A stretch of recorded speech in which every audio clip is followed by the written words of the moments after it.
उत्तर प्रदेश की सियासत में हमेशा ही अपने बयानों को लेकर सुर्खियों में बने रहते हैं सुहेलदेव भारतीय समाज पार्टी के राष्ट्रीय अध्यक्ष ओपी राजभर। एक बार फिर से ओपी राजभर ने ऐसा बयान दिया है जिसके बाद से देखा जाए तो बीजेपी खेमे में प्रदेश की योगी सरकार में हलचल कहीं ना कहीं तेज होती हुई नजर आ रही है। दरअसल यहां पर अब बात की है उन्होंने मुख्यमंत्री पद को लेकर और कहीं ना कहीं एक इच्छा जाहिर कर दी है कि आने वाले समय में वह मुख्यमंत्री बनना जरूर चाहेंगे।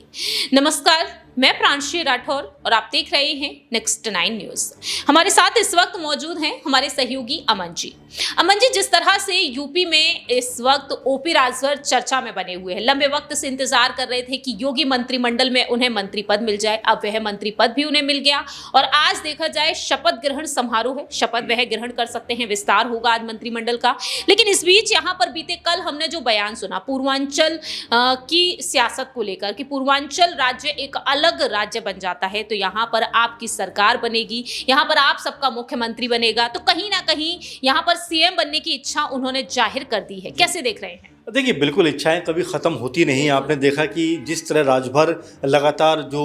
कह सकते हैं पाले बदलने के माहिर माने जाते हैं, लगातार उल्टे सीधे बयान देने के लिए माहिर माने जाते हैं। एक समय ऐसा था कि जब अखिलेश यादव के साथ में थे उस समय खूब बयानबाजी किया करते थे मोदी और योगी के खिलाफ, उनको तमाम तरह के बेढंगे शब्द बोला करते थे। लेकिन यही योगी के लिए अब उनके मन में अति प्रेम उमड़ता हुआ दिखाई पड़ता है, मोदी जी के लिए अति प्रेम उमड़ता हुआ नज़र आता है। तो ये समझा जा सकता है किस तरह से मौका परस्ती की राजनीति करते हैं और यही बात वो अब कहते हुए दिखाई पड़ते हैं कि अगर चुनाव हो गए उसके बाद जिस तरह से एक अलग राज्य यहाँ पर बनता हुआ नजर आएगा, यूपी और पूर्वांचल के नाम से ये राज्य होगा और यहाँ पर जो है मुख्यमंत्री बनने की जो उनकी चाह है वो कहने के राजभर समाज से तो कहते हैं, लेकिन अब वो ये कहना भूल जाते हैं कि ओपी राजभर ही यहाँ पर मुख्यमंत्री होगा। तो ये इस तरह के बयान वो प्रांशी हमेशा देते आ रहे हैं और ऐसे में उनका कोई भी इस तरह का बयान अब सीरियसली लेता नहीं है कि एक पल में तोला एक पल में माशा, और यही उनकी जो शब्दावली है लगातार लोग समझ चुके हैं। कब तक आप जो है इस तरह की बिना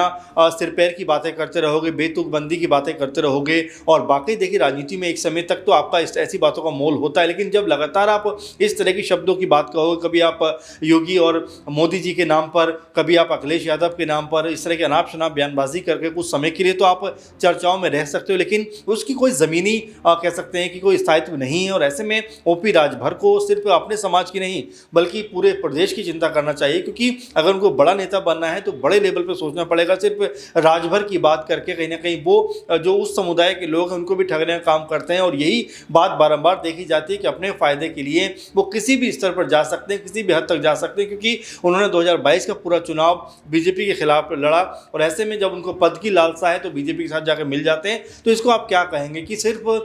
मौके की राजनीति वो करते हुए नजर आते हैं, सिर्फ जो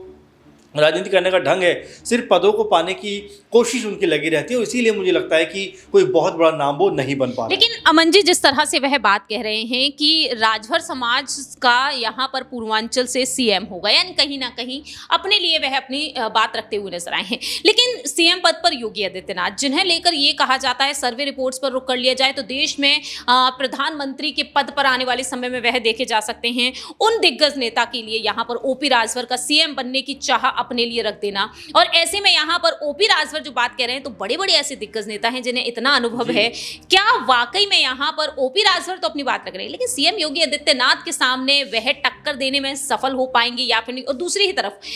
योगी आदित्यनाथ के लिए यहाँ पर यूपी में आखिरकार कौन नजर आता है टक्कर देने के लिए? देखिए, बिल्कुल, और अभी तो खैर ये बहुत अलग तरह की बात होगी कि कब राज्य अलग बनेंगे, कब इस तरह की चीज़ें होंगी, क्योंकि ये मायावती का कॉन्सेप्ट मुझे याद आता है। 2012 में उन्होंने कहा था कम से कम यूपी के 4 राज्य होने चाहिए, बाकायदा नाम भी उन्होंने दिए थे। तो ऐसे में ये बहुत समय पहले का मामला है, लेकिन ऐसे बातों को कहकर कहीं ना कहीं राजभर ये बताना चाहते हैं कि पूर्वांचल के अंदर उनकी जो ताकत है बहुत ज़्यादा बढ़ चुकी है, बहुत ज़्यादा प्रभावशाली वो नेता है। लेकिन ऐसा नहीं है, क्योंकि उन्होंने 4 से 5 सीटें बीजेपी से मांगी थी कि भाई मैं चुनाव में 4-5 सीटों पर उतरूंगा, लेकिन बीजेपी ने उनको महज 1 सीट दी है घोसी की, जहाँ से उनके बेटे कह सकते हैं चुनाव लड़ते हुए नजर आ सकते हैं। और अब इसके ऊपर जो है कह सकते हैं राजभर कुछ बोलते हुए नजर नहीं आ रहे हैं। तो जब इतने ताकतवर आप नेता हैं तो क्यों नहीं 3-4 सीटों पर आप चुनाव चुनाव लड़े, ये अपने आप में बड़ी बात है। आपको पता है कि आपकी जो ताकत है, आपकी जो कह सकते हैं कि जहाँ तक आपकी पहुंच है वो यही है कि आप इक्का दुक्का सीटों पर चुनाव लड़ सकते हो, और बीजेपी ने उनको कहा कि एक सीट पर आप चुपचाप चुनाव लड़िए, और वो अब लड़ते हुए भी नजर आ रहे हैं। तो ये उनका जो कह सकते हैं कि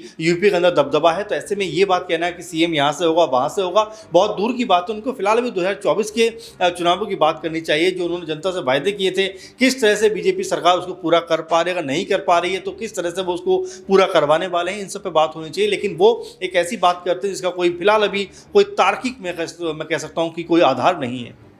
वाकई में फिलहाल तो देखा जाए यहाँ पर इसका कोई मतलब नहीं निकलता है। अब यहाँ पर यह देखना होगा कि आने वाले समय में ओपी राजभर की जो पार्टी है वह किस तरह से चुनाव लड़ने में सफल हो पाएगी, क्योंकि दावे ये किए जा रहे हैं कि 1 लोकसभा सीट उन्हें मिलेगी, मंत्री पद उन्हें मिल चुका है। अब देखते हैं कि आने वाले समय में योगी सरकार में रहकर ही योगी सरकार को ही वह चुनौती दे रहे हैं, क्या यहाँ पर लोकसभा चुनाव के बाद वह इस गठबंधन से भी बाहर हो जाएंगे या फिर इस गठबंधन में वह बने रह सकते हैं, क्योंकि बयानबाजी तो उनकी हर किसी के खिलाफ यहाँ पर सुनने को मिल रही है। फिलहाल इस खास रिपोर्ट में इतना ही। बाकी की तमाम अपडेट्स के लिए देखते रहिए नेक्स्ट 9 न्यूज।